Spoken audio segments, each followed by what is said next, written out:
Hello and welcome to tonight's show.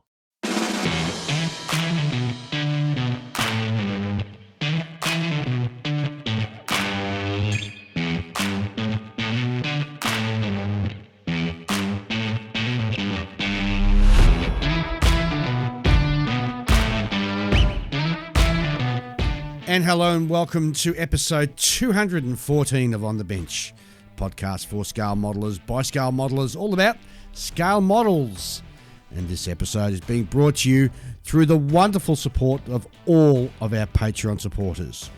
You too can help support the show. Simply go to www.patreon.com/onthebench and pledge any amount from as little as $1 per month upwards. Every paid Patreon supporter gets an OTB sticker and, of course, goes into the wonderful Patreon Wheel of Fortune to win some fantastic prizes. This show could not be where it is without your wonderful support, so thank you. The major sponsor of On the Bench is Scale Model Supply, and Scott is currently this weekend up at the Illawarra show. So please drop in there and say g'day from us. And check out these products up there, some sensational paints. But don't take it from me. Have a listen to what Scott's got to say. Hi, I'm Scott, the creator and owner of the Scale Modeler Supply, Australia's largest manufacturer of hobby paints.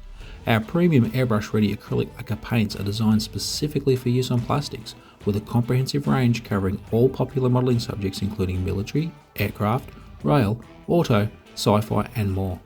And not only that, but we also have a wide selection of essential hobby tools and now Infinite Colour, our new range of water-based paints for miniatures. So to check out our range and to find your closest retailer, please visit our website at scalemodeler.com.au. So when quality matters, choose SMS Paints. And welcome to the show. G'day, Ian. G'day, Dave. G'day, Julian. G'day, everyone else out there. And hello, Julian. No, good morning. And poor Ian, you're feeling under the weather. Oh, yeah, I've been crook all week. Off work all week. I know how you feel. I've just got over mine. It's freaking this virus. I swear you better not give me anything. I'll try not to. Well, Julian. you didn't get it with me, so you probably... Well, I've heard you guys talking about it, and you're saying something like a tickle in the throat, blah, blah, blah. Mm-hmm. Well, I got a bit of a tickle in my throat today. Oh, well, you can't have got it from Ian today. Yeah. You would have been infected a couple of days ago. Yeah. Okay, if you say so. Yeah, It could be like the usual thing with... I would say I've picked mine up when we took my mum out for her 90th birthday to a restaurant. Okay. So I reckon I copped it there. But it's just been horrible. It's a good 2-week cold. Yeah. It's a good 2 weeks. I'm pretty sure I'm over the worst of it. I'm just Yeah. I'm on the coughing stage. Yeah. But yeah, it's just it's like I've done nothing. Like I tried getting some work done on the bench while I was stuck at home. And when your nose is a tap for 2 days and you haven't slept for 2 days, it's just quite difficult. It's like, yeah, I tried doing it. It's like, no, this isn't working for me at the moment. That's your, what you call it, insomnia or whatever it is it? Yeah, well, no, it's because triggered up by... Try sleeping when your nose is constantly just running like a tap. You can't. Yeah, you just can't sleep. I was on the day and night Sudafed stuff, and I had the nasal spray. Yeah, and got all that. Yeah, I know exactly where you're coming from. Couple of doctor's trips. Yeah. See, like I think I can deal with the runny nose quite easily because I have to deal with that for hay fever and stuff all the time anyway. It's not the runny nose; it's the blocked. You feel like you can't breathe, and you try and go to sleep, and you're just breathing through your mouth, and you wake up because your mouth's all dry, and you start coughing. And, God, it's not been fun. Yeah, but they did warn us we're in for a nasty flu season. I still haven't got my flu shot yet. I need to go and get that done. I never get the flu shot. No, I do. No. Ever since I was a child, we had like this family friend who would get the flu shot all the time, and he'd get sick all the time. Well, and then I wouldn't get sick, and I didn't get the shot. So I was like, I'll just keep doing this. Well, it's funny now that I'm over a certain age. Now you're an old bugger. I go and get that stuff done religiously now because I've had the flu a couple times in my life, and it was worse than COVID. For me, like a cold and a flu is kind of, it's not a serious illness. It's just It's not when you're young, but when you wait till you get to your 60s. And the problem I have too is, now that I'm looking after Mum, is she being pass it on to her. Yeah, that could be lethal. Yeah, 100%. So I've had to basically quarantine myself in one room. Yeah. For the past week. Mm. See, luckily I've got streaming services. I still take the War of the Worlds method. You know, like, you know, as long as I keep exposing myself to it, it can never hit me too hard. Well, we've got a great show coming up. We're going to be having a chat with a good friend of mine, Paul Pendelton-Brown, and about a new podcast that's going to be dropping very shortly. Sounds very exciting, yeah. So I can't wait to have a chat with Paul later on. It's going to be really, really cool. But in the meantime, what have you guys been doing? Oh, you've been dying, so I won't talk about you. I've been looking on the internet, looking at stuff. Oh, have you? Yeah. So B&A, yep, our online go-to store here in Australia, is now stocking copper state kits. Oh. And shouldn't have said that because now they're all going to be sold out in no time. I'll miss out. And Edward, I think starting to take pre-orders for the new Royal Class dual boxing of the Curtis P40N. Right. Of course you're going to buy that. Of course. Yeah. Of course. You're a P40 tragic. I love my P40, so yes, I'll definitely do a pre-order on that one. Yep. Get the P40N in. And did you see somebody dropped on the Facebook about that? I forgot the name of the aircraft. The Neptune, the PV Neptune. Yes, from JetMads. Yeah, $900 and something dollars. Over $920 or $30 or something for a 48 scale Neptune. Yeah. Or was it 35th scale? No, 48. Crazy. That's a big money. Well, I mean, tell them they're dreaming. It's full resin, right? Yeah, but still. Well, that's full resin prices. I mean, you buy a full resin car model, you buy a full resin armor model. It's in that realm. But why? I mean, this is what happens when you go resin instead of plastic. You just have to deal with it. But why not go 3D print? Well, even that gets expensive. It wouldn't be $900 expensive. Not for a 48 scale kit. Yeah, but you have to have the expertise to design it all up. Well, if you can do it in resin, you can sure as heck do it in 3D print, surely. Yeah, I mean, you probably could print, but I mean, printing aircraft, airframes is a bit trickier because you're going to have very, very thin pieces. I've seen people 3D print very thin pieces in before, and you end up running into issues where it warps as it cures. I get that, but what's the name of that company? Magic 3D, and they do those ships in 1/350 3D Wild. 3D Wild. I mean, they're 1/350 scale aircraft carriers, and they're about, I want to say, $400. Yeah, but it's not the same as like a wing, right? Like a wing has to look arrow straight, and it's very flat and thin, and you can only attach the supports to one side of it, right? So which means you have to split it down the middle like you would a plastic kit. Well, no, you could attach it to both sides of it. Why? The supports. And then you have to clean up the whole surface. Well, yeah, I guess so. I hate those dimples. Oh, they're easy to clean up. Well, I mean, it's easy enough to clean up until you have to deal with panel lines and things like that. But it'll all improve in the future anyway. There's also the fact that aircraft people are willing to pay quite a bit to get their specific thing that there is no kit of. Correct. And that's what JetMads really sells. They sell kits of things that you can't buy kits of. Yeah. Well, good luck. They fill that niche. Yeah. Yeah. Good luck to them. Yeah. Even I, who I don't necessarily have a glass ceiling, I'd be hard pressed to spend that much money on a 48 scale kit.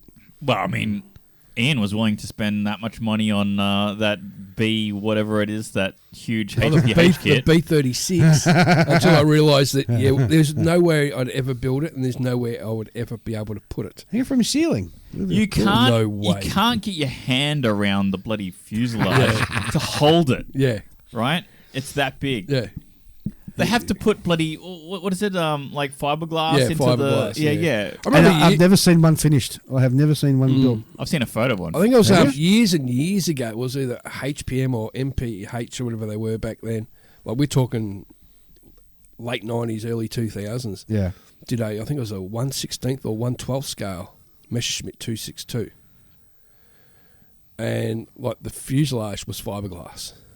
Just almost one you could, put engines in and fly. Basically radio control size. Wow, Yeah. jeez. That's crazy. Yeah, well, I think a lot of the times, like some of these products are kind of like a solution looking for a problem. Like nobody asked. There's like, I'm sure that there is like one or two people, or even like 20 people out there who would be willing to buy it. But is that really worth the development costs? I mean, well, it depends what. That's probably what they're charging $900 for the kit, so they can get their money back. I mean, I'm sure they would have gone under if it wasn't financially viable. So it must be worthwhile to some extent. It must be a pretty dangerous game. Yes, and before we forget, we're going to give a couple of thanks for some shout outs. Yes, we do. Go ahead, Dean. Well, Black Hat, thanks for the shout out. Black Hat YouTube channel. Yes. He is currently started building a Huntsman, which is a Australian variant of the Korean K9 self-propelled howitzer. Yep. And our good friend Stuart has, he paid an exorbitant amount for that kit on the Models for Heroes auction. Yep. And he is having to modify it to do the Australian version. Yes, and he's doing a sensational job. Yes, well, he's got it all ready for paint anyway. And he's dropped the first episode of his build on that. So yeah, well worth a watch. Yeah, go check it out. Check that out. Another big thanks to Clayton Ockerby from Workshop, who is currently in Japan at the Shizuoka. Shizuoka. We both got it wrong. Yeah. Jeez, it's not that hard to pronounce. There's so much going on this weekend. So you got the Japanese show. Okay, if you want to call it. Okay, you're gonna do that one, are you? You know that there's more than one Japanese show. So there's also the All Japan Hobby Show, which is done in Tokyo. Well, the current Japanese show. We've got some of our good friends over there. So Clayton Ockerby's over there at the moment. Yep. And so is Phil. Phil from Spruverse. And yes, I think my friend is taking him around over there. Oh, wow. Yeah. And I think Lou from Aztec Dummies is over there with him as well. And also Jody, our friend from over in Western Australia. She's over there with her partner. I've been following her on Facebook. Watching baseball games. Yes. I see, look, I... And she went to Studio Ghibli World, which was freaking amazing. I didn't even know that existed. Oh, well, there you go. Studio Ghibli World. Yeah. I wouldn't mind going to that. Yeah. Looks pretty cool. I wouldn't want to go to Nintendo World over there. No, they're kind of boring. Mind you, the Toyota Museum looked pretty good. The Toyota Museum in Nagano. Yeah, they had like coffin nose cord there and everything. Yeah, so like it's really that's a full museum of their whole history, by the way. Because they started off as like a textile company making with the fabric looms and stuff, and they've all got them on show there, all of them. Like there's like a huge bloody warehouse kind of thing showing all of that machinery that they used to make. And I find that stuff fascinating. Yeah, like I'd go there for the cars. Yeah, but I'd probably spend just as much time as looking at all that old machinery. Mm-hmm. And I'll tell you what, like Japan is like a paradise of museums. There's museums every, kilometre almost, So you're trying to tell me that when I finally get to Japan, my trip's going to have to take at least 3 weeks. There's a parasite museum. There's a parasite museum. Yep. There's a customs museum where it's got all the stuff that they've confiscated over the years. Like, that'd be interesting. Like it's got like Gucci bags and bricks of cocaine and stuff like that in there. Wow. And of course, there's a train museum over there, which you can actually go. There's a museum and ride specifically just for Jimneys, Suzuki Jimneys. I know that. I don't know exactly where it is, but I know they've got an aviation museum there that's got a Mert. They're restoring, which to me, I didn't even think any of those even existed. I've put down a random marker on Google Maps and just plotted it down somewhere in Japan, and I found a car museum that's filled with all these classic race cars. Oh, cool. With like championship winning race cars, you know. They just collect museums. You know what? Japan and the US, they do museums like no one else. Yeah. I reckon. Yeah. Like you can go anywhere in the US and find a military museum, right? True. Have you just found out that your microphone just is all sort of... It's my microphone making that noise, yeah. Yeah, it's because like the cable's too tensioned. It's lost its tension. And, No, and also it's been hanging on a 45-degree angle for the better part of 8 years. New mics, Dave. Yeah. No, it's not the mic. It's just Stands. the cage, the suspended cage thing. I'll have to What buy. do you call it? Well, geez, that's another new thing to buy then. God. Just got you just rubber need bands. you just need to replace the band. Metal frame's fine. In other news too, that Dragon has announced they're doing a HMS Nelson in 1350 as well. I think that's the first time that Dragon's produced a new ship in A very long time. The last ship they done was a Scharnhorst, and that was donkeys years ago. So, Oh, very cool. I think Dragon has entered that sort of point in its life where it's like, well, we've got enough in our catalogue. We'll just choose a subject every couple of years. We'll Reebok something every once in a while, you know? Yes. Not like Hasegawa, you know? Oh, yes.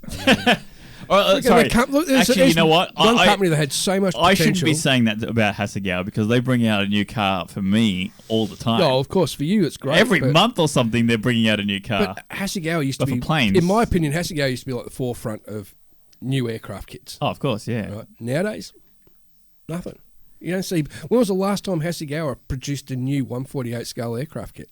Yeah, but on the other hand, when was the last time they needed to? Well, yeah, their kits still stand up, but to what's coming out today. Yeah, but yeah. like I've got, for example, I've got a ton of Hasegawa P40s. Yes. Well, they're never going to build them now because Edward's doing the same subject, and the Edward kits are just so much more refined. Yes, but the Edward kit, like for Edward, didn't have one previously, so it's in their interest to make one. Period. Yeah. And they can make it to a very high standard. Yes. And people are still going to buy the Hasegawa one. Yeah. Right? It's not like, say, Airfix, where they had one that they produced back in the 60s, and now there's enough room to make a new one from the same manufacturer, and it's a significant, it's a huge leap over the previous one. Yeah. Unlike, like Hasegawa, like if they were to release a new P40 now, it wouldn't be that much honestly, of an improvement. In my personal opinion, I reckon if Hasegawa really wanted to just be serious about it, it's just the one thing Hasegawa had above everyone else is their line of Japanese Second World War military aviation. Okay. And if Hasegawa would to basically turn around and go, all right, we're going to start producing some of the aircraft you can't, as I've never been produced, like the Ginga and a few of the other kits, Francis maybe, they'd sell. So... see, the thing is, right, I think the aircraft crowd is, starting to get on in years. And other genres are moving up into that sort of top tier number one selling space. Right? So armor, cars, ships not so much. Science fiction, things that are just, the sort of generation that grew up with aircraft modeling, we're looking at they're moving into the generation that came just after that one. Yep. And that's that subtle shift. So now I think they're making more money off car models. Plus they do all their like... And they're very good at car models. Yeah, like their random stuff that they also do, like those little excavators and... The kitchen tables and stuff like that. That's all done for local market. There's no way that's going to sell overseas. Yeah, there's no competitors for those. No. They're the only games in town. Yeah. Right? And they're interesting and they're well crafted. They're not, like maybe the only person, like the only other sort of companies that make stuff like that would be Hella and Italeri. Right, Italeri, whatever. Italeri. Yeah, I mean they've got a few like sort of like niche. airport fire trucks and things like the ambulances and things like that. You know, Those airport fire trucks are cool. they are cool. I can't. You know what? Hasegawa make one, and I look at it and I think, I could be convinced to buy that. Maybe if it wasn't quite so expensive. Well, in fact, our good mate Ethan Eidenmill is just about to start building the Hasegawa 172nd Rosenbauer Panther Airport crash tender. You know what? I think those. cool.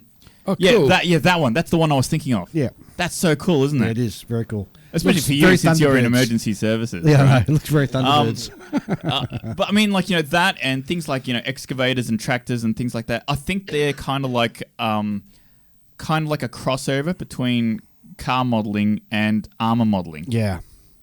And science fiction, I guess. Yeah. Especially when you're building something like that. Yeah. Yeah, so very it's cool. it's definitely got its niche, and Hasegawa makes some very good kits because some of those kits need a bit of finesse. You know, you can't just sort of get away with, say, trumpeter level modeling. You know, Very true. Very true. Yep. I finished yet another model. So that's 1, 2, 3. I think that's 4 for the year so far now. Jeez, that's impressive. I know. I've done one. And I've just started on my 5th. I'm now building a 72nd scale dinosaur, which was a re-entry vehicle that the US looked at. Was it what'd you say, dinosaur? Yeah, dinosaur. I thought you were talking about T-Rexes. I was going going to to go, what species are you building? No. You got me all interested now. Yeah, well, I can still keep you interested with the name. So, Yeah, well. so I'm building that kit at the moment, which is a bit of a dog of a kit. Oh my god! But anyway, Can't be any worse than that Mach 3. Yeah, true. Actually, there's a guy. There's I'm never going to let that go, you know. Well, it's funny because there's a guy I'm following on one of the Facebook real space groups, and he's actually rebuilding it. He's using the Mach 3 kit for the Soviet rocket, the Vostok, and he's slowly rebuilding it. And yeah, it's a lot of So work. this is the sort of person that deliberately sprinkles Legos on his bedroom floor. Probably. Yeah. He just loves pain. Oh, okay. I was wondering, what's that in reference to? Because that's a very specific scenario. All Dave got right. where I was going. I did get where we're going. Have you seen there's someone did up the fire walking, where they've got the hot yeah, coals yep. and you're supposed to walk across it, except it's just a big tray of Lego, and you're supposed to walk across that. No thanks. All right, let's get into some, let's have some listener mail, mail. yeah. And there's a bit there for us to get through. Rightio. First one comes from Chen Reed, who writes, "Hey guys, hope you're well. I had a question about the kit pictured below that I saw at the Canberra show last year.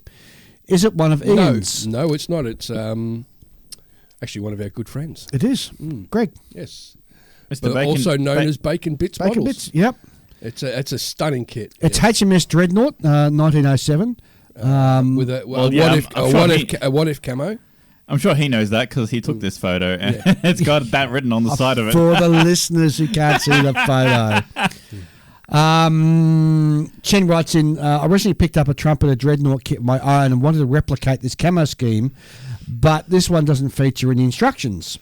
I bought the anatomy of a ship book, but it's not there either. Do you know where I can find out more information about it? I do, Chen, and what I'll do is I'll send your email across to Bacon Bits and let Bacon Bits... He'll be more than happy to He help. will. Yeah, he's a terrific guy. Yep. Very, very generous. So he'll definitely hook you up and help you out. Because she never was painted in that scheme, but it just looks so cool. It does look very cool. It does. Robert Madden writes in. He's we haven't heard from Robert for quite some time. I'm glad he's still drawing breath. Yeah, I'm really happy to see this. Yeah. I hope to catch up with him at a show soon. Speaking of shows, can I just do a quick diversion? This weekend is huge for model shows. As I was saying earlier on, I got sidetracked. Oh yeah, it's all right. You have the Japanese show. Yes. Okay. Okay. Yeah. You've got the Illawarra, which is in New South Wales on this weekend. Right. Which a lot of our good friends are heading off to. And you got AMPS Nationals over in the US, which also a lot of our good friends are heading off to this weekend as well. Including probably our good friend Brad. Yes, Brad's going to be there. Yep, awesome. Him and Dr. Dave. Oh, really? Yeah, oh, Dave, God. Dr. Dave. Well, those two always go around. It's like Laurel and Hardy. Yeah. So anyway, getting back to Robert. Excuse me, yes. Robert writes in, "Hi Dave. On the 2nd of May, the US ended de minimis shipping from China. This wasn't covered in your chat about how changes in international trade would affect modelling, but it might actually be very important going forward. Under de minimis, the minimis system, packages with a declared value of $800 or less attract no tariffs, import duty or other charges. They basically get waved through. But from now on, a tariff of 120% will be charged with a minimum fee of $100 rising to $200 in June. While at present this only applies to China, the talk is if this goes okay, then it will be applied to others, the EU being the next obvious target. Most likely the tariff rates applied will be lower than applied to China, but at the minimum charge could well stay fairly high. Having to assess and apply tariffs for every single package entering the US will be very costly, so they would need to charge a decent amount to recoup these costs. If down the line de minimis is ended for other countries, I can't see how it wouldn't be the end for international part of the model trade. Even if the minimum fee isn't $100, a more modest fee in the region of say $25 would likely make buying from overseas so expensive that many modelers would decide it wasn't worth it. To make things even more bleak, apparently other nations are also considering ending de minimis. As you can imagine, this would be incredibly disruptive for the model industry, might even be fatal for the cottage manufacturers. On the other hand, it could be fantastic for brick and mortar stores. So lots to consider. That's regards from Robert. And as usual, he probably did a fair bit of research into that. He did, but that was back on the 5th of May when Robert wrote that. And there's quite a bit sort of moving forward and changing. It's a very fluid sort of thing at the moment in regards to what's happening economically around the world. So we can only hope that it will end up in a situation where our hobby doesn't suffer. Totally agree. And good to hear from you too, mate. Yeah. Rightio. Next one comes from Matt, who writes in, "Hi guys, just wrapped up episode 123. Inspiration from movie, and I wanted to share some of my own." Gee, that was a long time ago. Outside of inspiration for subjects, cinematography itself can be an inspiration. Directors like Denis Villeneuve, Dune, Blade Runner, 2049, Stanley Kubrick, Full Metal Jacket, 2001 Space Odyssey, and Wes Anderson, French Dispatch, The Grand Budapest Hotel. I hated that movie. Oh, really? Have distinct way of building atmosphere with composition, colour framing and colour selection, which translate really well to diorama and vignette building and figure painting. And just going off from the email, I have to say that the one who I consider sort of the master of all this was, I've forgotten his name, who did Aliens. H.R. Geiger. Yeah, the director. What's his name? James Cameron? No. Although he's another one. Yeah. But they work with real props and everything to Yeah. sort of bring that real atmosphere. Yeah, yeah. Oh, what's the name of the guy who did Aliens? Someone will let us know. Cameron? No, we did that. he did direct one of the movies, but not the original. What's his name? Come on, Julian, look it up. I don't know. No, well, I'll come back to it. Anyway, let me go back to the email. Animation are also great for character expressions, things like movement, impact, facial expression, and scale. Anyone interested in these techniques, have a Google YouTube of, here we go, mise en scène. It's MISE and then gap, EN, gap, SC, and then the weird E with the dash on top of it, NE. So just Google that. And not only could it help you build some beautiful models, but you may find a cool new image, new media to binge. So, sayonara from Matt. Thanks, Matt. That's, And he did a bit of a joke there because he put... Sayono. acrylating there. Sign off. Let me just interject here. Yeah. So a little while back, Brian sent me a little thing, and it was a tariff thing. Mm-hmm. And basically, USA Gundam announced that they are not going to be adding a tariff surcharge on their pre-orders. Well, what didn't Katara... So, and also, didn't Katara say that's probably wiser for... They're not going to be bringing kits into the States as well? No, that's not what this is saying. This is saying that they're basically not adding the surcharge, the tariff costs onto the consumer. Right. At least for pre-orders, I guess. Because their aim is to keep it affordable and retain their customer base, blah, blah, blah, blah, blah. Ridley Scott. Oh, Ridley Scott. Yes. Wait, who's that? No, I'm just joking. Oh, that was some independent filmmaker that I haven't heard of. that was killing me to get that out. Wow, you were really fixated on that, weren't you? I couldn't believe I couldn't remember his name. Sorry, you finished? Yeah. Kind of. Yeah. I mean, I beg your pardon. Yeah. I mean, I did have a brief conversation with Brian from the Built Sideways podcast. Oh yeah, on that, it sort of seems like they're willing to absorb the cost into their margins, rather than push that on the consumer. Yeah, I think we'll get to a point where it'll all be resolved and everything will be happy days. But it's just going to be a little bit of... I did sort of seem to think that it's probably not wise to do that in the long term, right? Yeah. But they could just ease people into it rather than making them eat this big sudden increase. Yeah. People can handle a lot more if it's like done in small increments. Yeah, gradual, and rather than just bang hitting you with like our state governments now with their land taxes in rural areas where they've just basically just bumped them up. Some places over 2,000%. No, that's not correct. But let's not get into that because that's politics and keep away from that. Keep away from our corrupt government. Oh, God. Okay, moving on.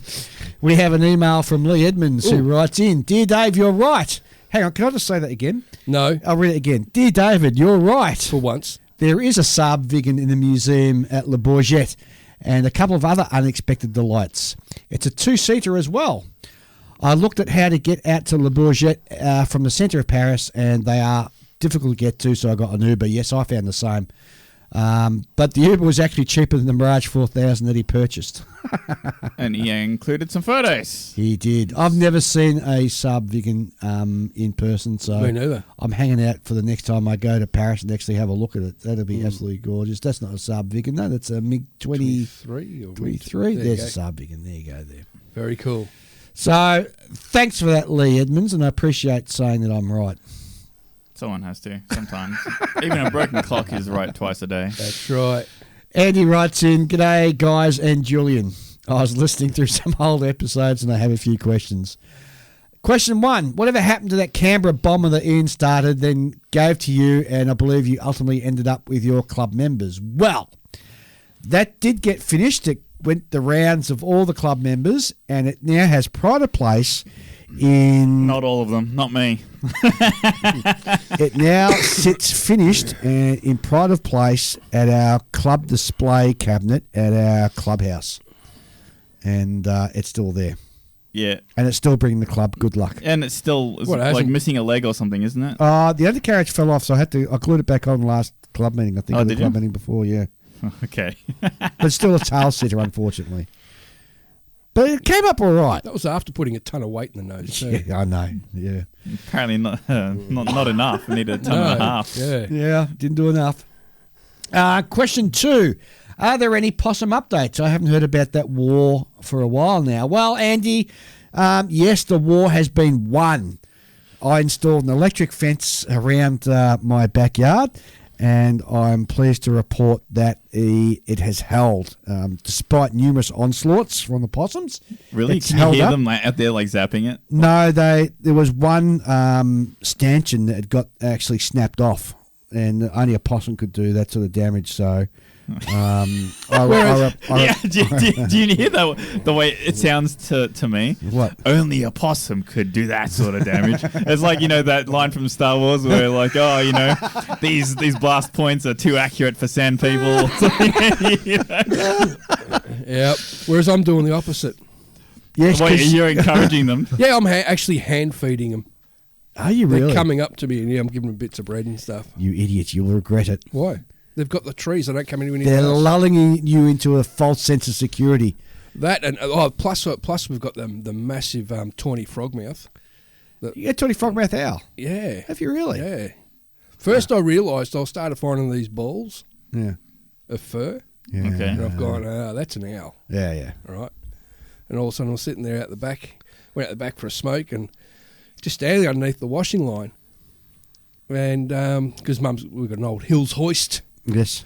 and yes, and next thing you know, this shadow, pump, didn't hear a thing, Yeah. and there it was, like from probably a foot away.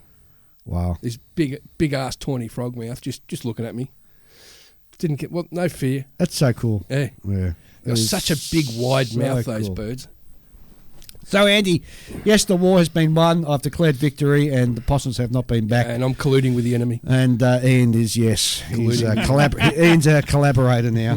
So, last email comes in from Brendan W, who writes, "Hi guys, just a quick one. Really enjoyed the chat with Jason from Arms Call in the last episode. Top bloke and a great guest. Awesome to hear you're heading up to QMHE again this year, except for Julian. Mate, what's going on? Are you allergic to sunshine and warmer weather?" I actually think so, possibly. I didn't used to be. I used to love summer weather, but ever since I had my gallbladder removed, that for some reason I can't really tolerate hot weather too well. That's a serious thing. I'm not joking. Yeah. Also, after your interview with Bacon Bits a few episodes back, I ended up grabbing a 1-350 Sawyer. Oh, cool. I figured I'd dip my toe into ships with something a little bit more forgiving before tackling the Akagi or Yamato. Whoa. Sawyer, that'd be the Aircraft Hasegawa carrier. kit, Yeah, right? research Yeah. ship. Yeah. Yeah. Is it Arctic research? or I something? almost bought one of those once. They're pretty cool looking ship. I know, they are cool. Yeah. The box art really sells it to you, doesn't yeah. it? Yeah. The one kid I always wanted from Hasegawa. The fact that was a it's got a little helicopter on it and Yeah. a little plane on it. Oh, it's so cool. I always wanted to get their tender, their submarine tender that they did, There was a which multi. you can't buy now for life here. There was the one I wanted to get. It wasn't actually this kit. It was the 1/200 scale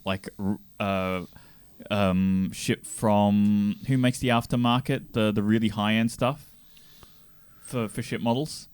Voyager or No, not Voyager. Flyhawk.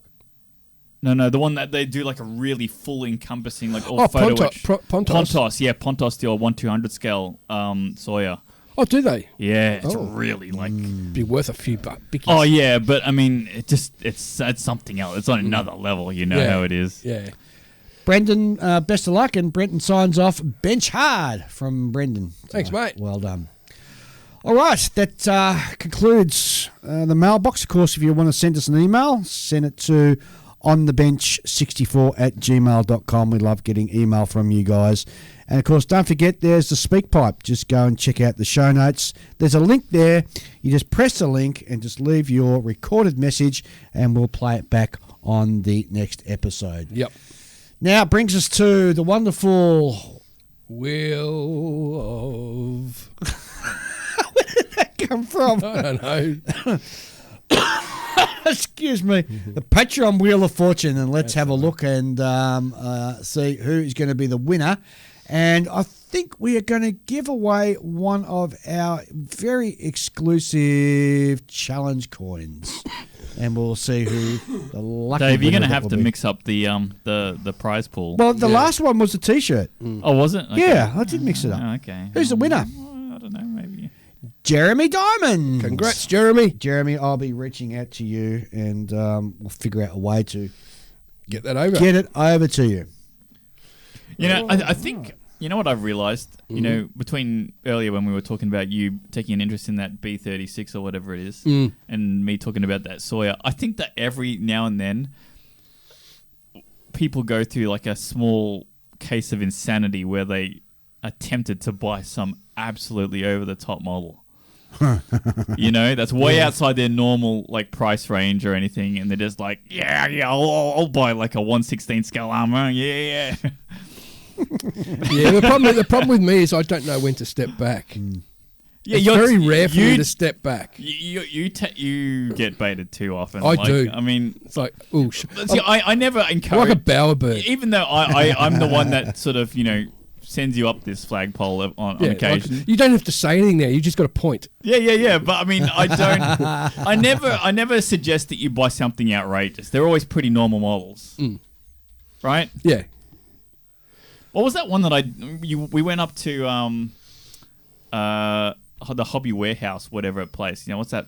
Willy Wong's. Used to be Willy Wong's place, that was. And you actually came over to me saying, "Oh, Julian, what do you recommend?" kind of thing. And then I pointed something out, and you bought it. Oh, that was right. It was the P61 or whatever it was. Yes, the Black Widow. The Black Widow. Yes, the GWH kit.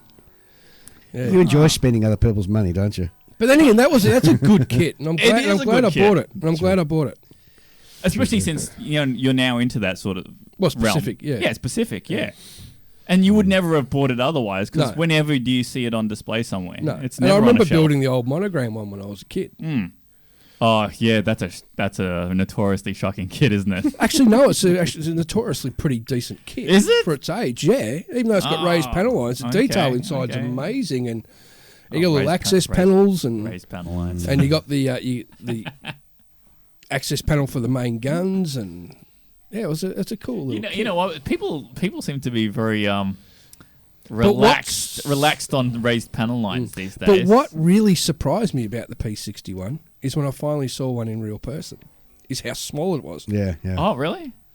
Yeah, we saw one at Uze. Yeah. Oh, the Udvar Hazy Museum. Yeah. And that's like the SR71. I reckon that's smaller than I expected too. Yeah. So and the Concorde. Yes. That's tiny. Yeah. I'm expecting this thing twice the size. Amazing. All right. Okay. We've got a fantastic interview. So how about we cross over and have a chat with our interview guest? Yes.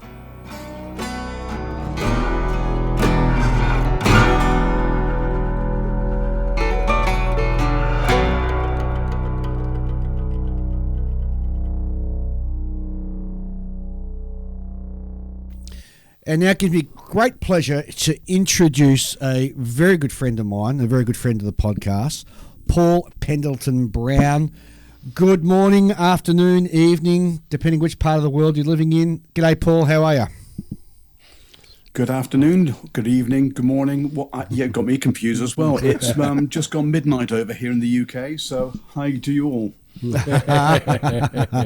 And just before we came on air, you were just saying that today's quite a historic anniversary too, isn't it? Absolutely. As we're recording this, just gone midnight UK time, it was 82 years ago precisely that the Dam Busters raid was actually happening. So as we're sitting here recording, 82 years ago, somewhere over Germany, there's a squadron of Lancasters weaving their way towards the Ruhr Dam.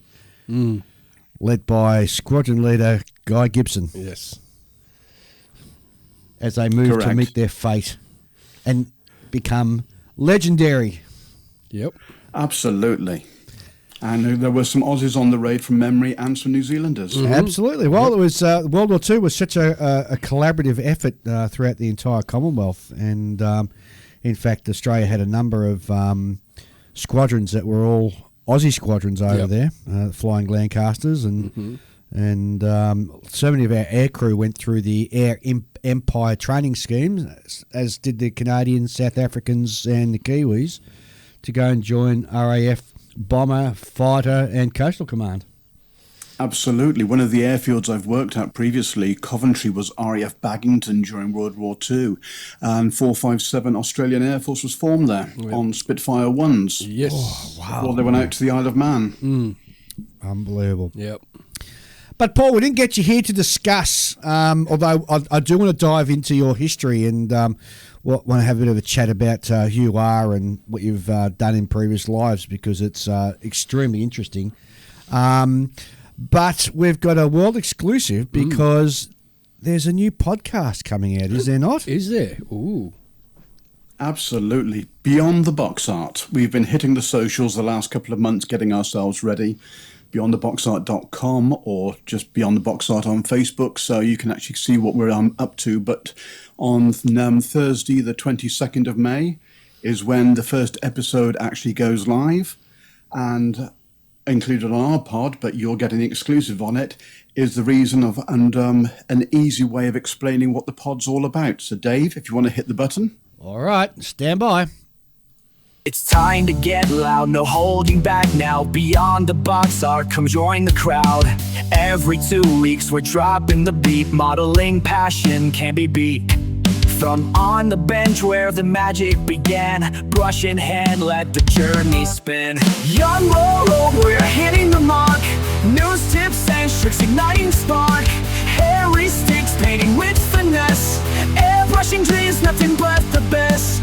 Color washes flowing, making it pop. We're tearing it up, we'll not stop. Beyond the box art, come on, let's dive. In a world of scale, our passions thrive.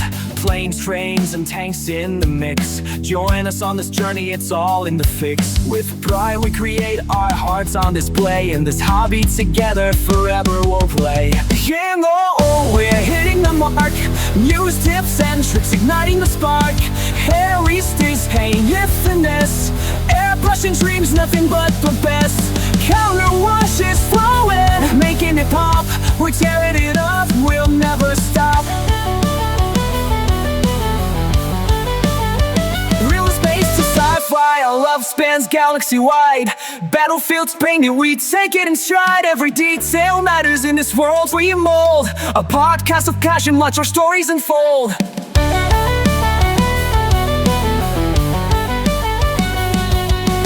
Young or old, we're hitting the mark. News, tips, and tricks, igniting the spark. Hairy sticks, painting with finesse. Airbrushing dreams, nothing but the best. Color washes flowing, making it pop. We're tearing it up, we'll never stop. Returning to the hobby of season pro. We'll guide you through, let your imagination flow. It's time to get loud, raise your voice, crowd. Beyond the box art, come join the crowd.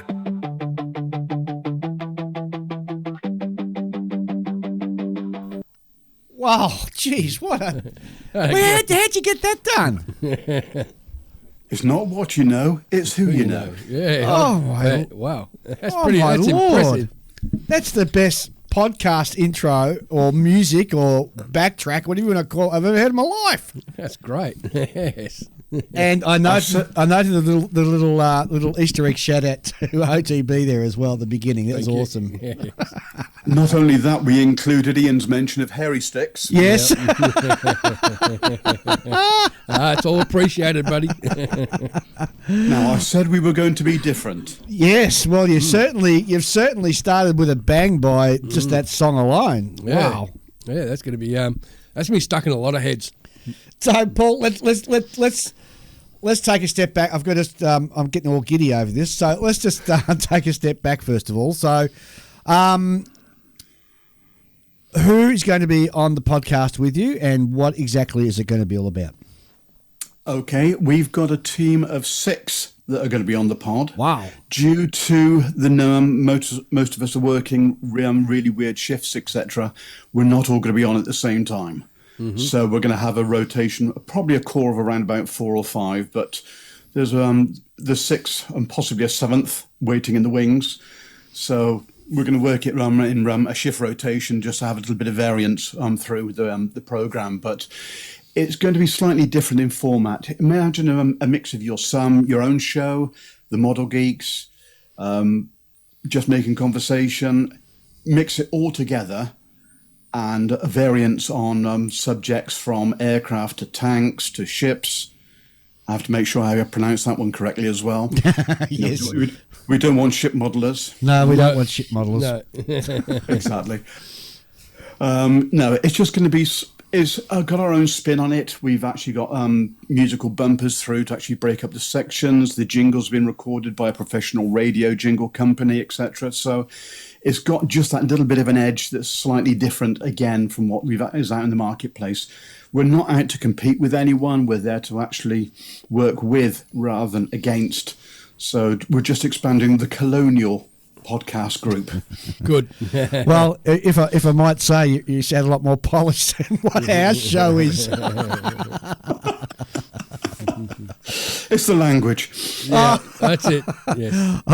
Not just the language, but the jingles and everything you got all set up. And wow. That's great. I'm very impressed. I can't wait to hear the first episode. Same here.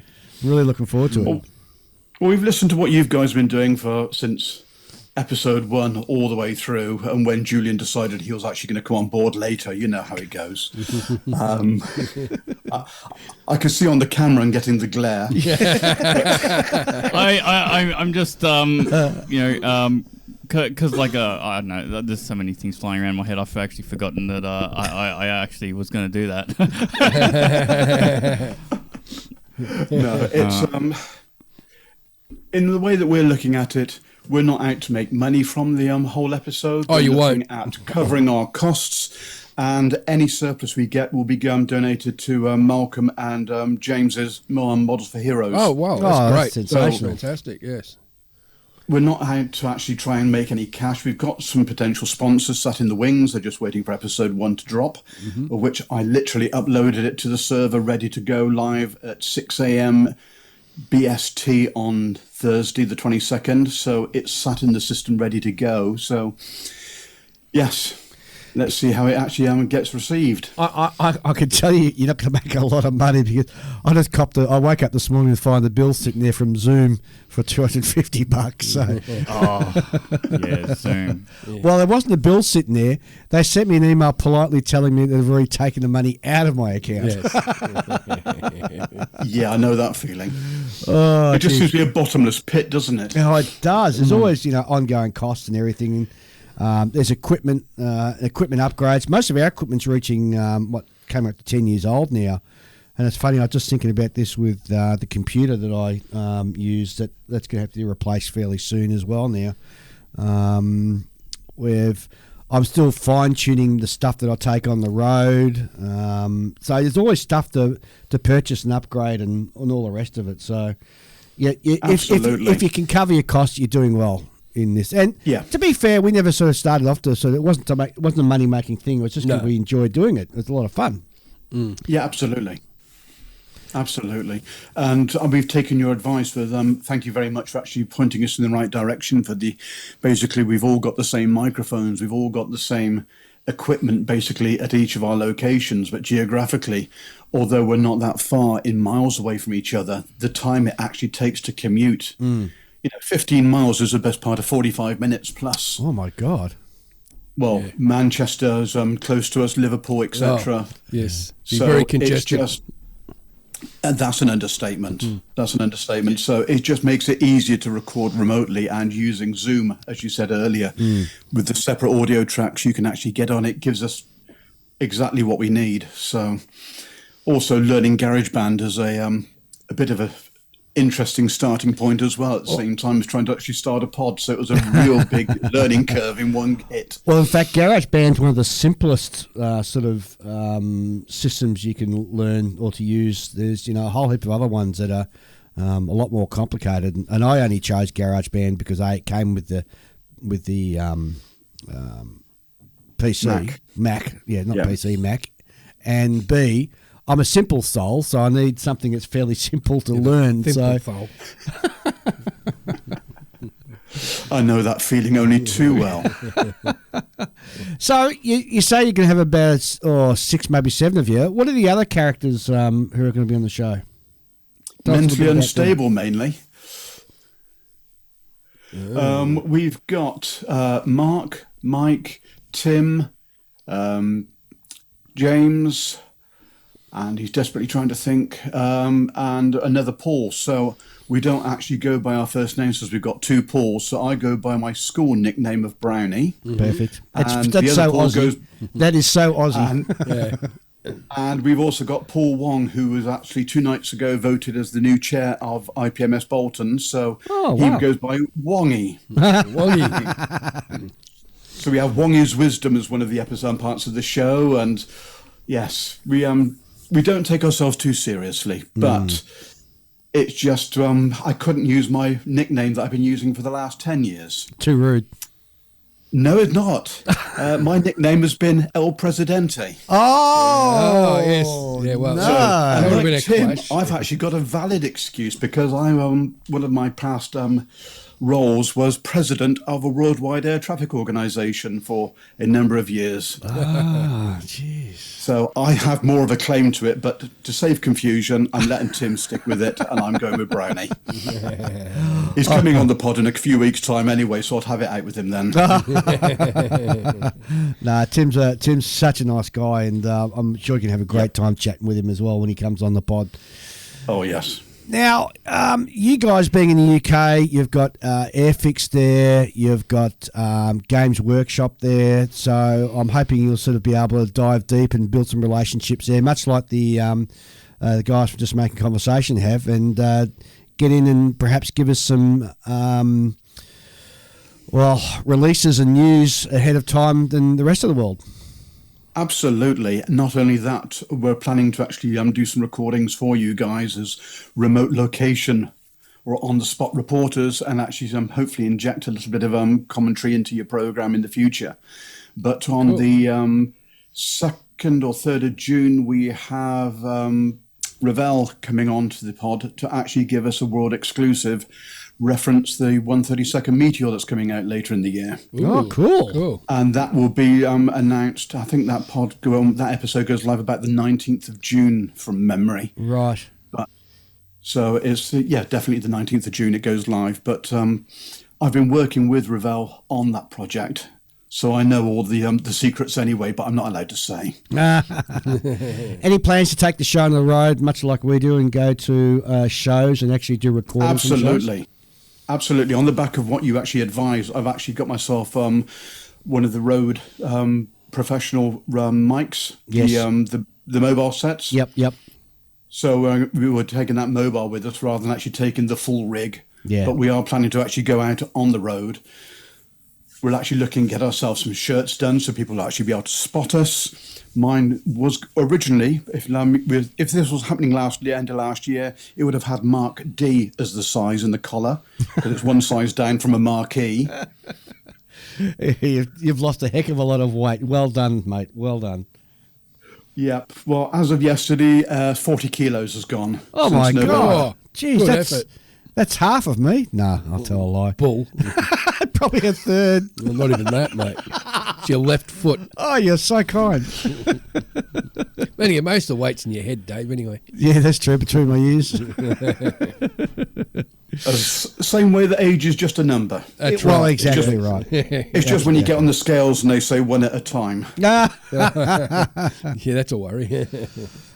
Paul, I'm so excited that we've known each other for a couple of years now, and you've been a huge supporter of our podcast, and through that, I'd like to say that we've grown to have quite a close friendship, and we've spoken quite often offline, obviously, and I'm just pleased as punch to see this sort of coming to fruition. And I think you raised this with me about 6 months ago or something.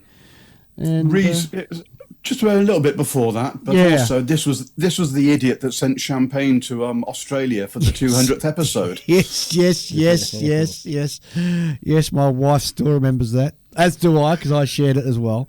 But I'm as I said, I'm just proud as punch and so pleased that this is coming in. I've been looking forward to it for many months now, and I've had to remind myself to bite my tongue when I'm sort of talking on the show, not to sort of let anything slip. So I'm really pleased that we've finally got you on the show to talk about it. But I want to dive in a little bit about who you are, because you've got a very interesting background as well. And let's perhaps start with your modelling interests, and then we'll move on to the other life that you sort of lived. That sounds really dark and mysterious. Far more interesting than it actually is. I started model building back when I'm 1975. Yeah, allegedly. I was 8, do the maths. And my first ever kit was a Frog 172nd Blackburn Buccaneer. Oh, my God. That would have been a horror kit. It was absolutely fantastic, and it seems to be one that Novo didn't ever re-release for some reason. Oh, wow. It was actually a very good kit. But the interest just grew and grew with my late father. We used to actually go to air shows, buying stuff left, right, and centre. By the time I actually cleared the parents' house, the stash was over 600 models in size. Oh, my God.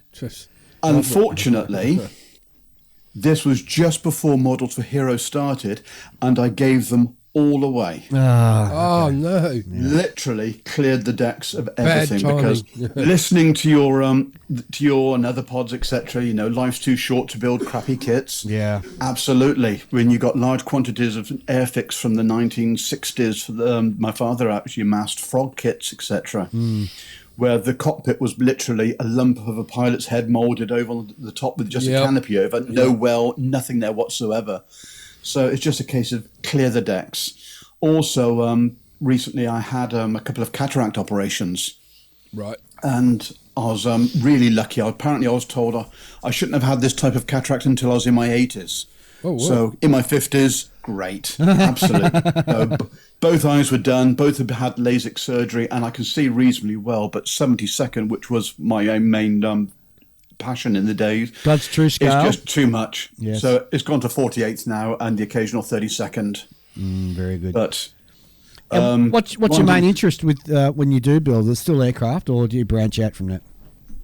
95% aircraft, and it's mostly aircraft from airfields that I've actually worked at. So Rawton Airfield, which you guys will probably know better as the Ebola drone from the Grand Tour. Yes, Yep. Yep. The last person to ever talk to an aircraft there. Oh. Yours truly. We used to do lots of air shows, the Great Warbirds and stuff back in the day, which was absolutely great fun. But also Kemble, Cotswold Airport, where a lot of the early Top Gear was filmed for the injections before they actually started using the test track. I was there for the best part of 20 years.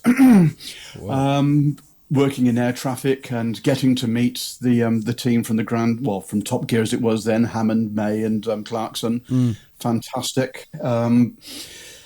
It's really, really weird actually thinking about what I've actually done in the past and the achievements, because Kemble was literally 5 miles from the family home, which was in Malmesbury, the first capital of England. Oh, I didn't know that. London. Yeah. There's a good pub quiz challenge question. But the airfield was the home of the Red Arrows from about 66 through to 83. Right. So I literally grew up with the Red Arrows out the school windows and the bedroom window all the time. So wow. That was a fantastic thing to look up with. And on the edge of the airfield, on the main road, there's a lay-by. And I used to sit for hours on end during the summer holidays with my father, looking across at the control tower and thinking, I'd love to have a job in there. And then I actually started working there and was actually running the air traffic unit for many years. And I was looking across at the lay-by thinking, God, I wish I was sat in that lay-by. But obviously the Red Arrows are long gone when I actually started working there, and we had them back for a few air shows, and I actually got to talk to the Red Arrows from the tower at Kemble. So childhood ambition. Yes. Tick. So you worked in the tower, but that job's also sort of taken you around the world as well, and absolutely with a bit of a warbird sort of bent to it. So can you go into some details about that? Yes, I've been worked at Warbirds over Wanaka and the Wings over Wairarapa air shows in New Zealand. I worked at air shows in the weekends when I wasn't actually working at the other airfields as a hobby. So this is in what role, Paul? Part of the commentary team, part of the air traffic team. It varied across what the show was and where it was, what I actually did. But in the latter days, I was actually a flying display director for some shows as well. So the buck stopped with me. Yeah. Yes. But I literally decided to get out of the air show industry the same year that we had the incident with the Hunter at Shoreham. Oh, jeez. We'd had from a training accident at Kemble whilst I was there with a OV-10 Bronco that had was doing a practice aerobatic routine. It went wrong. The aircraft unfortunately hit the ground. The pilot survived, and Tony de Bruyn's still flying his Broncos from Belgium these days. But it was a case of, if that had been at an air show where the aircraft, although it was working to the safety margins that we actually stipulate in the UK, which is a minimum of 230 metres before the in front of the crowd line, the aircraft would have actually gone into the crowd. Oh. And that was the point, because Muggins was the person closest to where the wreckage actually came to a halt on the airfield, thinking, that's it. Yeah. I've been doing this for 25 years. Enough's enough. And a couple of weeks later, we had the Hunter incident at Shoreham. So there must be such a weight of responsibility on your shoulders as a director. And, we've all seen air shows where something, has gone horribly wrong. And I can only my heart just sort of goes out, not only the people involved in the crash, but the people who are also behind the scenes, such as, the sort of roles that you undertook, what they go through. Yeah, it's these days the actual welfare of the staff is far more looked after than it was back in the day when I was actually involved. But it's a case of you've got to think of every single eventuality that you could possibly think of, the scenarios that you actually go through, the what ifs. And you just can't have enough scenarios going through in your mind. But when you go to a flight safety briefing before the display, and the briefing is, if you're this side of the runway, you're too close. If you're below the height of the flag standards, you're too low. And that was the safety briefing at one of the events. I won't say where, but yes, it was. Standards have changed considerably, thankfully, since then. You mentioned New Zealand, and New Zealand has recently they've pumped out some amazing aircraft that they've done. There's a small little factory down there pumping out Mosquito aircraft at the moment. I don't know whether they're still building them, but I know they've built at least 3 or 4 of them down there. And, of course, you got Peter Jackson and his flying collection over there as well. And his 1-to-1 scale models. Yes. He does have a warehouse full of Lancasters. Yes, yes. Made in China, unfortunately for the film that never was. Yeah. Or maybe in the future. Well, we can only hope that in the future he'll come back to doing it, because that would be absolutely sensational. And that's a movie. Although the movie itself still stands up. It's a great movie, and the Dam Busters. And I'd have mixed feelings about it being redone, but I would love to see it redone. Yep. I'm just think that curious how they're going to get around Guy Gibson's dog. Well, did you know that at Scampton they've actually removed the the stone, the headstone for the dog at the guard room? Yes. And replaced it, and actually taken the dog's name off of the stone. Yeah. Oh. Yeah. Political correctness. Unfortunately, during the war, it was the colour of a shoe polish. And that was what it was actually named after. But yes, we have the same problem. Unfortunately, We had the same problem with the brand of cheese. Yeah, we do have a brand. Look, I get it and I understand it, and I'm not saying that we shouldn't do it, but it does. In one part of me, it makes me sort of sad that we have to do it. So anyway, enough said on that sort of stuff. Let's talk about aircraft. Let's talk about aircraft. So, what's your favourite aircraft that you used to watch at the show? Without doubt, the Gloucester Meteor. Oh, we still got some flying. Yes, and it was one of ours that you actually have, Winston, the old Meteor of Fate that was sold and actually went down there. But I was involved in setting up an organisation called Meteor Flight that got the Meteor T7, which is the oldest flying jet in the world, which is now in the States. Right. Airworthy. Ah. So, yes. The background with the Meteor goes deep and well back.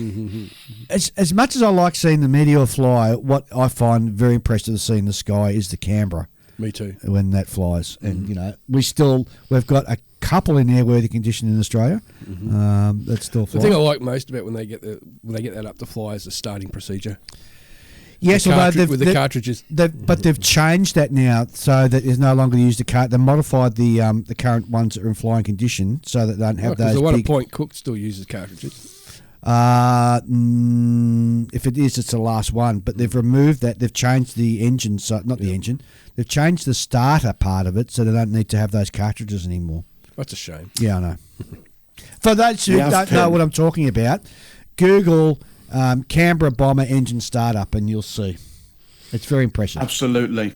And the electric start comes from a Comet airliner. Yes, it So does. it's a retrograde mod. Yes, it does. The guys down at the Haas Museum, which is a down here on the Illawarra on our east coast in Australia, they've actually got a Canberra, and they did that modification to it. Right. Of which, from memory, that aircraft was owned by Ron Mitchell in the UK and was a TT-18, which they've modified back to virtually a B2 standard. Oh, Paul, you're outdoing me now in knowledge. I've got to say. The glazed look on your face is actually... Yes. No, the aviation history's fun side, again, delving back into the past. I was the youngest member of what was the British Aviation Preservation Council on the executive committee. So it's virtually the equivalent to the Arts Council for aviation museums in the UK. Right. So I was 21, and most of the rest of them were in their 60s that were on at the time. So it was an interesting story that the curator for the Fleet Air Arm Museum at Yeovilton invited my father and myself, and I was literally only about 10, 12 at the time, to look at this engine that they dredged up off of the coast of Portland Bill, which was from a Focke-Wulf 190. All right. And I said, okay, that looks interesting. And then there's this little kid looking up at this Commodore, I'm sure it's a Commodore in rank. And I said, it's off a Sea Fury, it's not off of a Focke-Wulf 190. And he said, how the hell do you think that? And I said, because the Germans never had yellow tips on their propellers. Ah, wow. Yes, they didn't. Clang. Something so basic that everyone overlooked. Absolutely, yes. I was a smart ass right back then as well. So being so young on the council, how'd you find that? Like, much pushback from the older guys? A lot of pushback, and it's, change. What's change? We don't want change. We want everything the way it is. And trying to get things moving. I was all for, and thankfully a lot of museums are starting to do this now, is to make the aircraft live to a certain extent. So you've got hydraulics that are capable of working, electrics, etc. So you're not just looking at a static lump of metal that's on the ground with tires that are deflating. It's just a case of it engages people more, and it's the same with modelling. Yeah, even if you could just get like the navigation lights to work. Exactly. It's going to drag the people in. Yeah, it's like making a model of a car, just to get Julian involved, save him nodding off in the corner. No, I'm still here.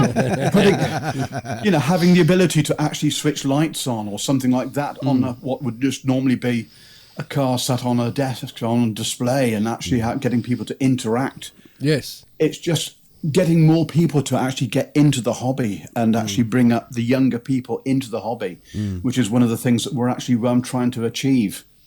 I think we're all trying to achieve that, and with varying degrees of success. It's a case of finding where the kids are now and going out and getting down to their level. That's what the challenge is. Yeah, You mean kicking down their doors and going into their homes? Well, now it sounds as if I'm some kind of creep.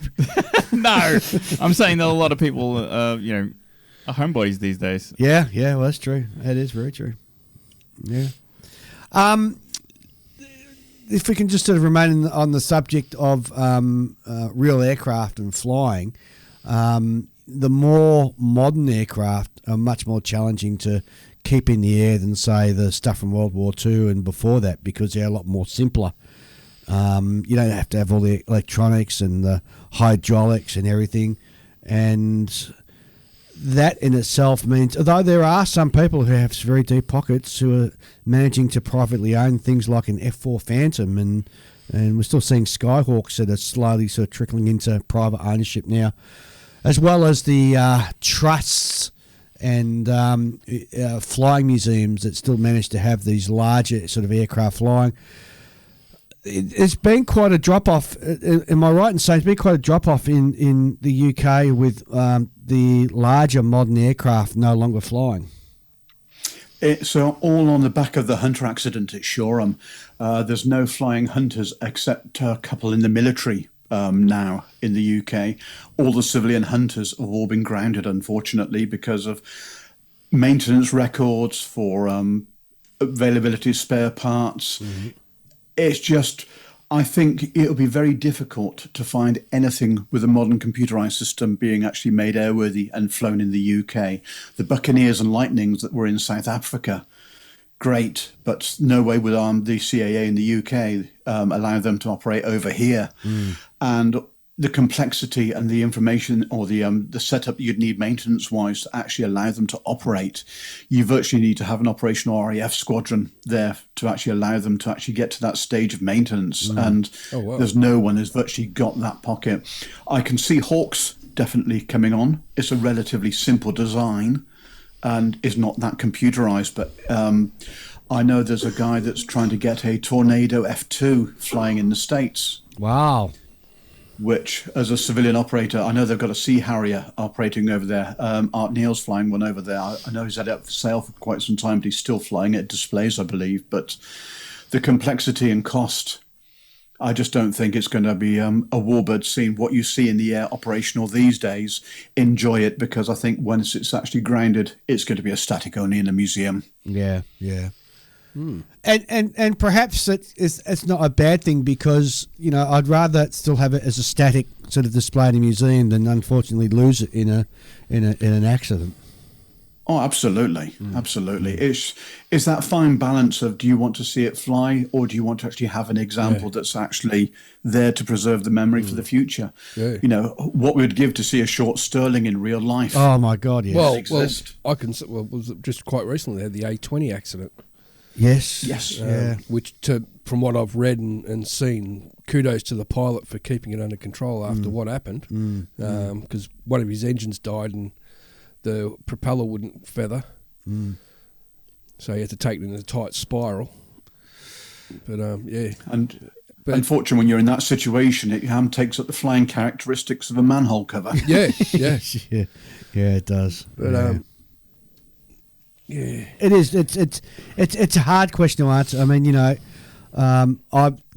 the aircraft that I'd love to see, I haven't seen actually fly is a Lancaster. I've been next to many Lancasters, but never actually seen one flying. I'd love to. A mate of mine actually went for a flight in a Lancaster. The Canadian one. Yeah, it must have been the Canadian one. Yeah. Yes. The RAF. And this guy is like the world's biggest Lancaster fan. Yeah. So you can imagine he would have been so happy. Well, see, that's another thing that happened in the UK many years ago. A guy by the name of Don Bullock, who used to own the B-17 Sally B that still flies in the UK, also used to have an A-26 Invader. And he used to do a full aerobatic routine with it, which, if you know, Biggin Hill has a massive, great valley at the end of the runway. And it used to be a party trick to actually basically do rolls, etc., and disappear down into the valley. All right. Unfortunately, Don was actually doing this in an A26 and didn't pull out of it, and he had a load of passengers on board. Yeah. And again, we're going back to the 70s, 80s, etc., when that accident happened. But the regulations were tightened up in the UK quite markedly. But in the States, thankfully they've actually stopped taking passengers during displays, but flying in warbird, because there was that incident a couple of years ago with the B-17 that had issues and actually came down and collided with a fuel installation on an airfield. Yeah. On a passenger flight. Yeah. It's just, where do you draw the line? Yes, you need money to keep the aircraft flying, so taking passengers on board is a good way to actually raise the revenue. Oh, definitely. You're using up airframe hours by actually doing those flights as well. So it'll be interesting just when you have Tim, and I'm hoping that you guys will maybe sort of touch on this subject, because he was recently in the UK and went for a flight on that Spitfire, as you probably well know. So it'll be interesting to hear you guys talk about that. So. Yeah, absolutely. Again, another one of my previous airfields was a place called Popham, which was in Hampshire, and was owned by a property millionaire called Charles Church. And he had a production line of Spitfires. Oh, wow. He had 7, I think, in total. And he also, his chief engineer, Dick Melton, was actually rebuilding a Walrus to flying condition. Oh, nice. Which is now at Duxford. But the fuselage is virtually complete now. The tail section, I think, is done, and I think they're working on the wings still. But it's a very long restoration. It's probably around best part of 30 years since that thing started doing the job. But Charles had a fantastic way of actually getting around regulations, shall we say.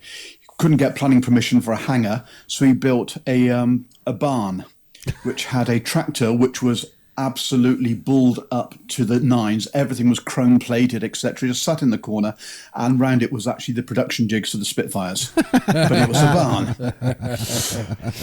But doing a walrus, that's impressive. Yeah, because it is. I'm pretty sure at Point Cook down here in Melbourne, they were doing the same.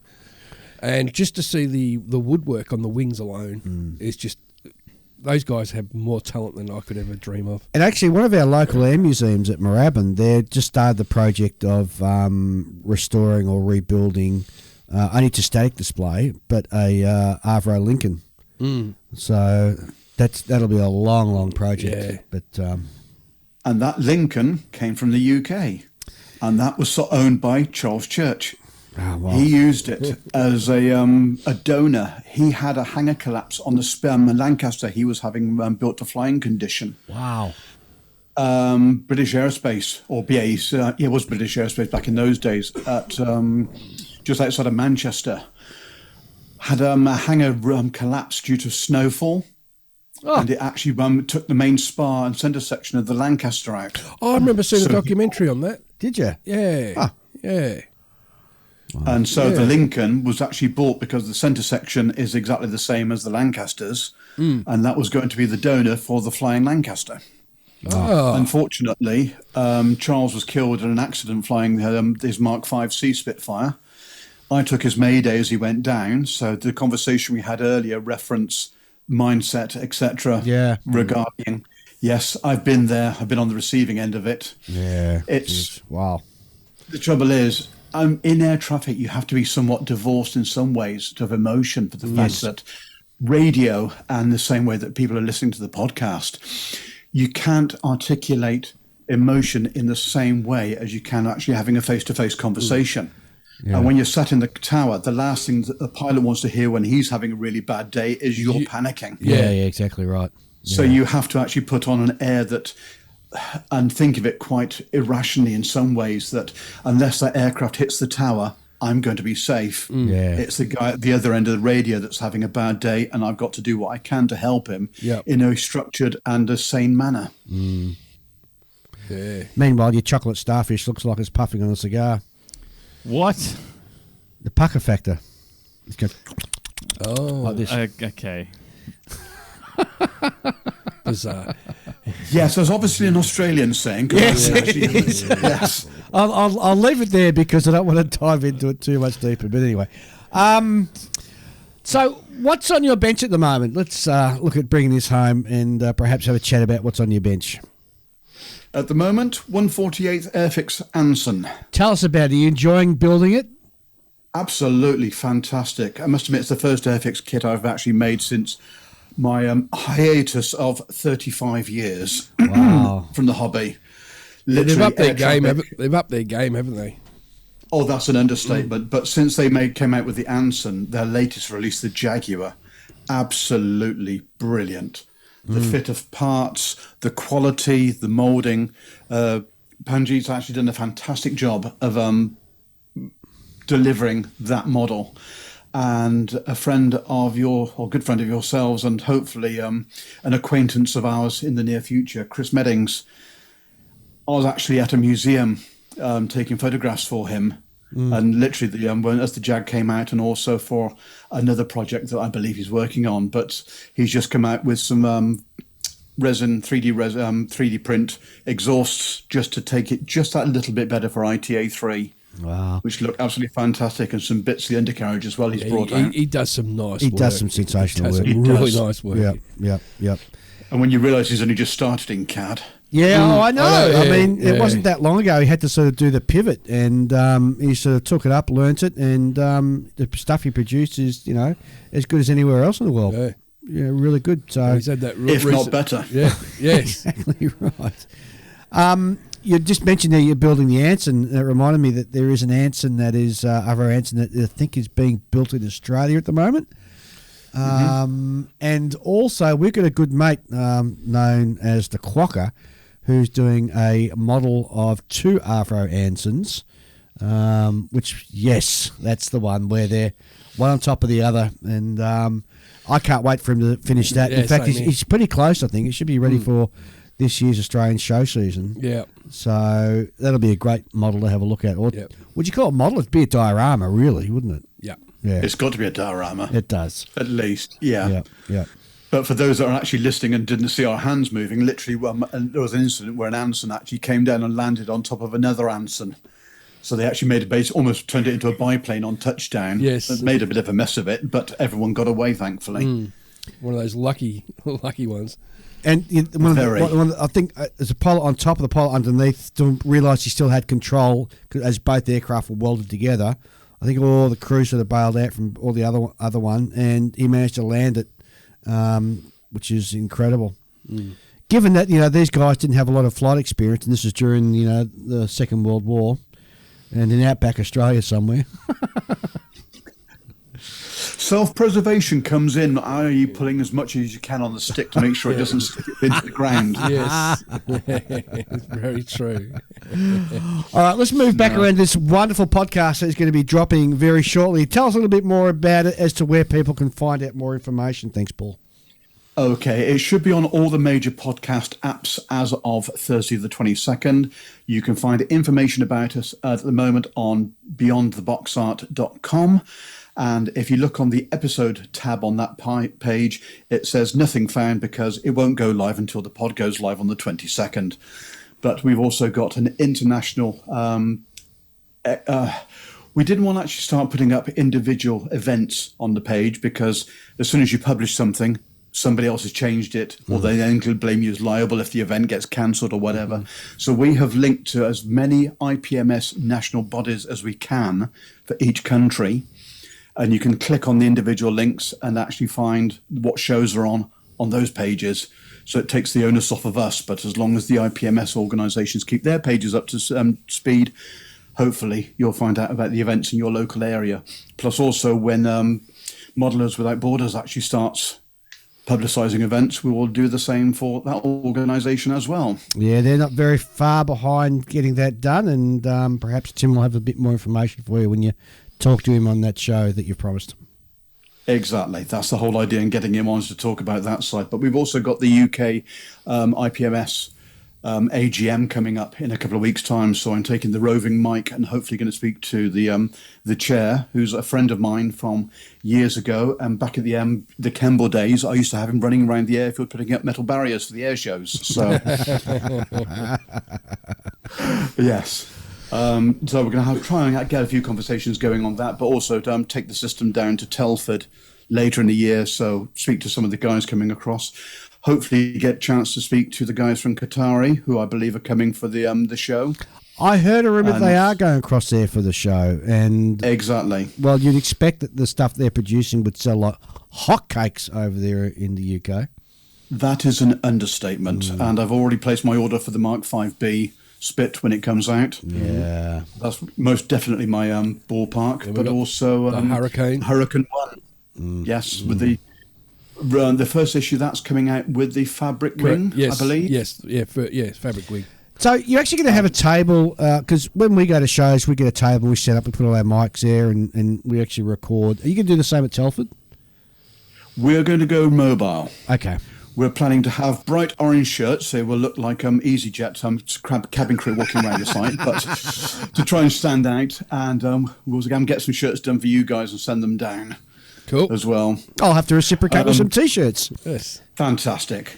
I'll make sure it's some nice woolly jam shirts ready in time for your summer. Yes. So we can all sweltery and melt. No, it's a case of we're going to speak to Paul at the AGM and see what we can actually work out as a deal. But space at Telford is an absolute premium at the best of times. Right, okay. But also we've got our own show. The club that most of us actually are affiliated to is Bolton IPMS, of which it's classed as the second show in the country, quality-wise, after Telford. Yeah, right. And it normally falls just after Airfix make their announcements, so they come the following weekend with the samples of what they're actually just announced. Can you ever see Telford going? Because as much as I'd love to go, and I've listened and spoken to people who have gone, there's a lot to pack into 2 days. Can you ever see them sort of pushing it out to 3 or 4 days?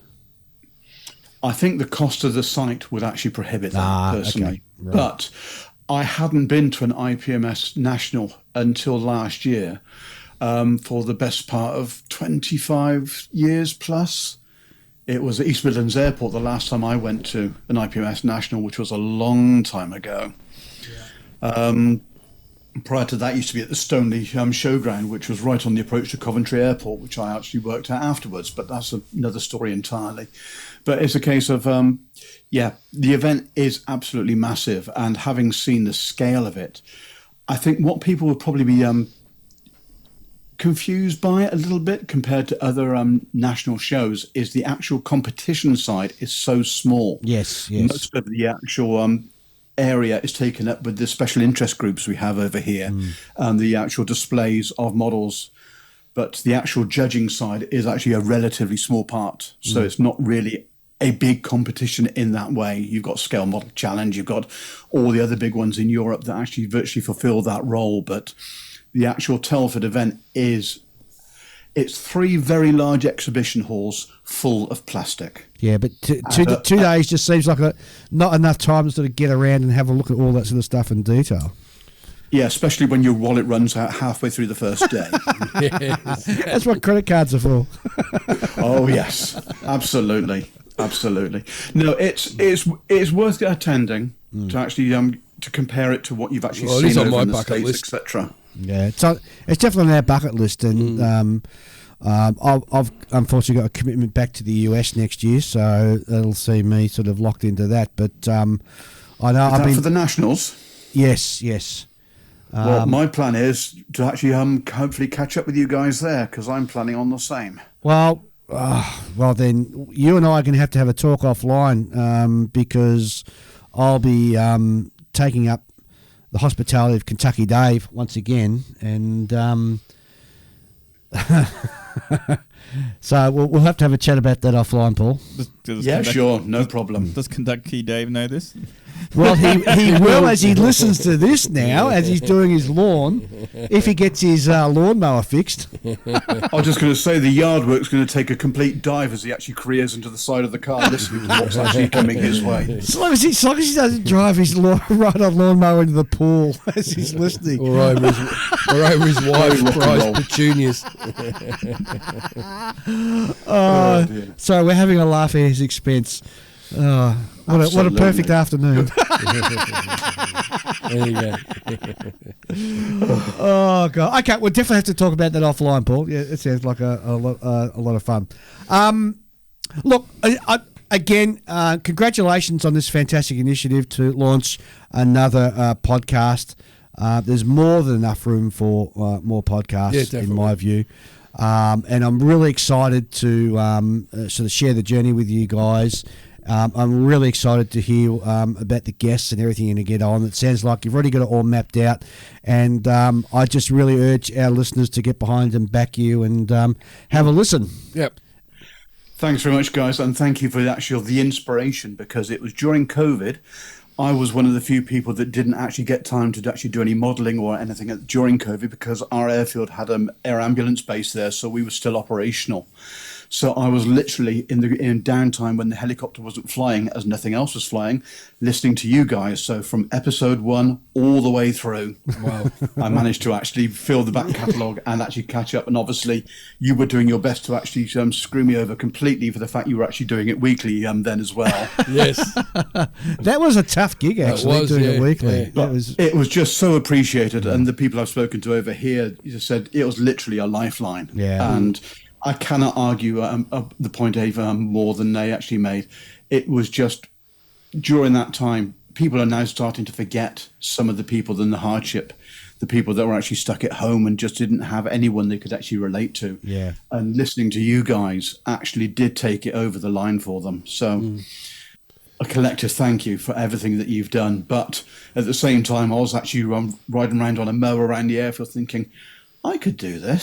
What a stupid idea that was. It's like looking at somebody sort of flying an ultralight or something and thinking, yeah, I could do that. Yeah. It goes up easily. How hard could it be? Yeah, exactly. Oh, dear. Oh, fantastic. All right, Paul, keep in touch with us. I know you will. And as I said to all our listeners, please have a listen to it. 22nd of May. Did I get that right? It drops? That's correct, 22nd of May. There you go. 0600 BST. Beyond the Box Art. Yes. Cheers, guys. All right, No thanks, worries. mate. Thanks. Catch you later. Well, I'm really excited to have a listen to that. Yeah, new me too. Yeah, podcast. That should we be definitely awesome. got that one tuned in for the 22nd. Yep. All right, guys, it's been a long episode, so time to tune out. And first of all, before we go, everybody this weekend who I mentioned earlier on who's away at all those shows, have a great weekend, and hope that you've spent a lot of money, purchased a lot of kits, and hope that the model that you entered got something. Yep. Fully agree. Yep. Sure. All right. Shall we worries. say goodbye? Yeah, Goodbye, everyone. Yep, see ya. Because before we say goodbye, I've got one more thing to talk about. Okay. For people who want to have a look, there's a whole heap of other wonderful podcasts for you to listen to. We've got them all on one particular landing page, and that is called modelpodcast.com. And it's got all the fantastic podcasts for you to listen to. It's run by our good friend Stuart from up in Canada. He organised all this, so go and check that out. And don't forget, when you actually listen to a podcast, don't forget to click the like button on it so that not only will it remind you when the next episode's up, but it just helps generate some stars and lifts all the podcasts up so it's easy to find for other people. All right. Have a great fortnight. I think our next episode we got our... no, I won't talk about that. I'll just wait till the next episode when we get there. And it's going to be a special episode It's going to be a great episode. All right, guys. See you later. Arrivederci. Bye-bye. It's time to get loud, no holding back now. Beyond the box art, come join the crowd. Every 2 weeks we're dropping the beat. Modeling passion can't be beat. From on the bench where the magic began, brush in hand, let the journey spin. Young road, we're hitting the mark. News, tips, and tricks, igniting spark. Hairy sticks, painting with finesse. Airbrushing dreams, nothing but the best. Color washes flowing, making it pop. We're tearing it up, we'll not stop. Beyond the box art, come on, let's dive. In a world of scale, our passions thrive. Planes, trains, and tanks in the mix. Join us on this journey, it's all in the fix. With pride we create our hearts on display. In this hobby together, forever we'll play. Young old, we're hitting the mark. News, tips, and tricks, igniting the spark. Hairy sticks, painting with finesse. Airbrushing dreams, nothing but the best. Color washes flowing, making it pop. We're tearing it up, we'll never stop. Real space to sci-fi, our love spans galaxy-wide. Battlefields painted, we take it in stride. Every detail matters in this world we mold. A podcast of passion, watch our stories unfold.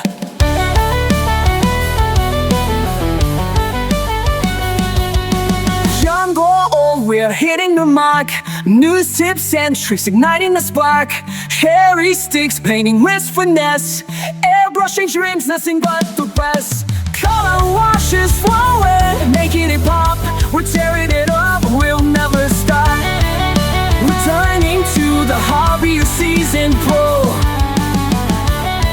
We'll guide you through, let your imagination flow. It's time to get loud, raise your voice, crowd. Beyond the box art, come join the crowd.